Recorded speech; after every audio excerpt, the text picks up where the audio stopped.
ابلیس، اولاد آدم کا سب سے بڑا دشمن، ایک ایسا دشمن کہ جس کے شر سے عام انسان تو کیا، متقی اور پرہیزگار لوگ بھی محفوظ نہیں رہ سکتے۔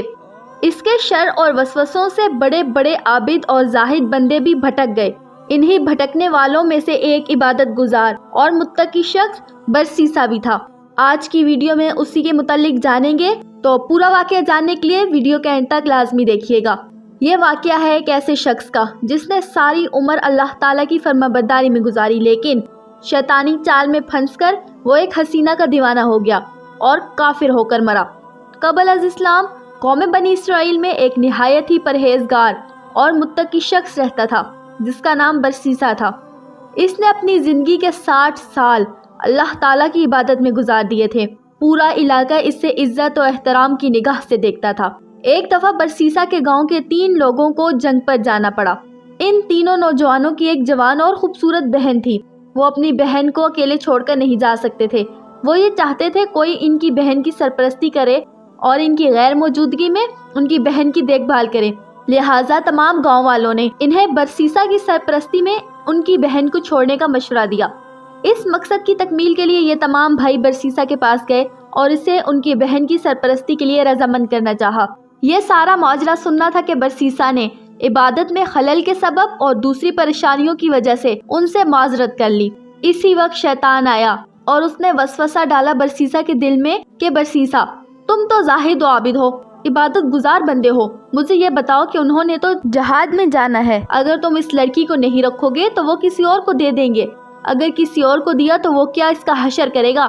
وہ تو لڑکی سیف نہیں ہے، تو ایسا کرو تم رکھ لو، تم تو زاہد اور عابد اور نیک بندے ہو۔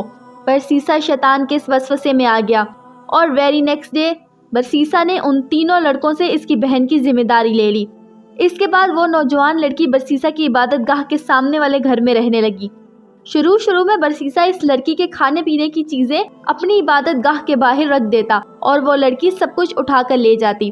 پھر ایک دن شیطان واپس آیا اور شیطان نے برسیسا کے دل میں خیال ڈالا کہ تم یہ چیزیں لڑکی کے دروازے کے باہر رکھ دیا کرو، اس طرح وہ خود چل کر تمہاری عبادت گاہ تک نہیں آئے گی، اس طرح سے وہ دوسروں کی نگاہوں سے محفوظ رہے گی۔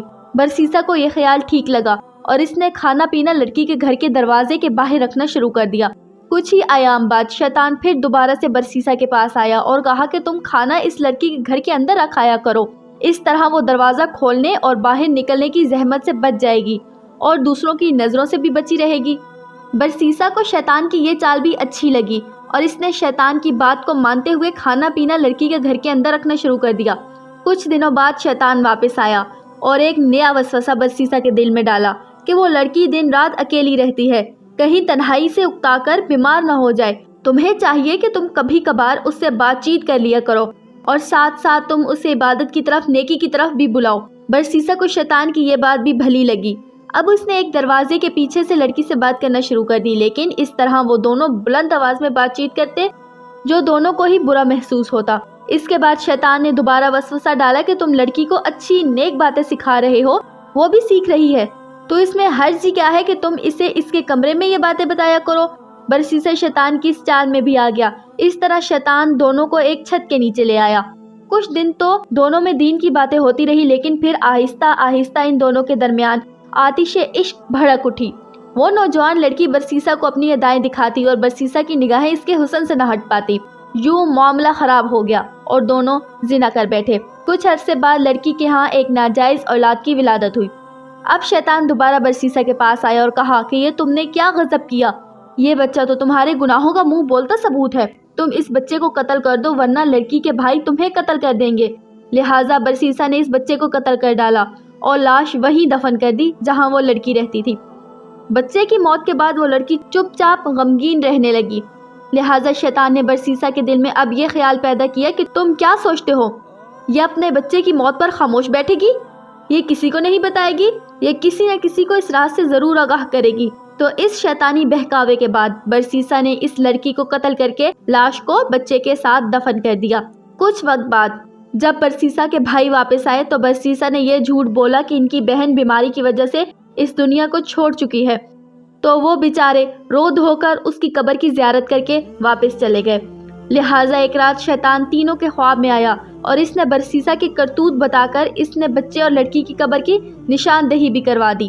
صبح اٹھ کر جب تینوں بھائیوں نے خواب سنایا ایک دوسرے کو تو انہیں پتہ چلا کہ خواب سچا ہے۔ صبح اٹھ کر تینوں برسیسا کے گھر پہنچے تو اصلی اور نقلی قبریں کھود ڈالی، جہاں سے انہیں لڑکی اور بچے کی لاش مل گئی، اسکیلٹن مل گیا۔ تینوں نہایت غضبناک ہوئے اور برسیسا کو بادشاہ کے پاس لے گئے سزا کے لیے۔ برسیسا کو معلوم تھا اب اس کے لیے موت کی سزا ہے۔ شیطان اب لاسٹ ٹائم برسیسا کے سامنے ظاہر ہوا اور اپنی اصلیت سے اس کو آگاہ کر دیا اور آخری مشورہ دیا کہ اگر سزائے موت سے بچنا چاہتا ہے تو شیطان کے سامنے سجدہ کر لے۔ برسیسا نے موت سے بچنے کے لیے شیطان کو سجدہ بھی کر دیا۔ اب شیطان نے کہا کہ میرا تو تجھ سے کوئی تعلق نہیں، میں تو اللہ سے ڈرتا ہوں جو تمام جہانوں کا رب ہے۔ یہ کہہ کر شیطان چل دیا اور برسیسا کو سنسار کر دیا گیا، یعنی پتھر مار مار کر ہلاک کر دیا گیا۔ یوں بنی اسرائیل کا عابد و زاہد متقی بندہ حالت کفر میں مرا۔ اس واقعے سے ہمارے لیے یہ سبق ہے کہ شیطان لمبی لمبی چالوں سے نیک اور پرہیزگار بندوں کو بھی گناہ کے قریب کر دیتا ہے اور ان کو کفر کی حالت میں مرنا پڑتا ہے۔ آخر میں اللہ تعالیٰ سے دعا ہے کہ اللہ تعالیٰ ہمیں شیطانی وسوسوں سے دور رکھے اور حالت ایمان میں موت عطا فرمائے۔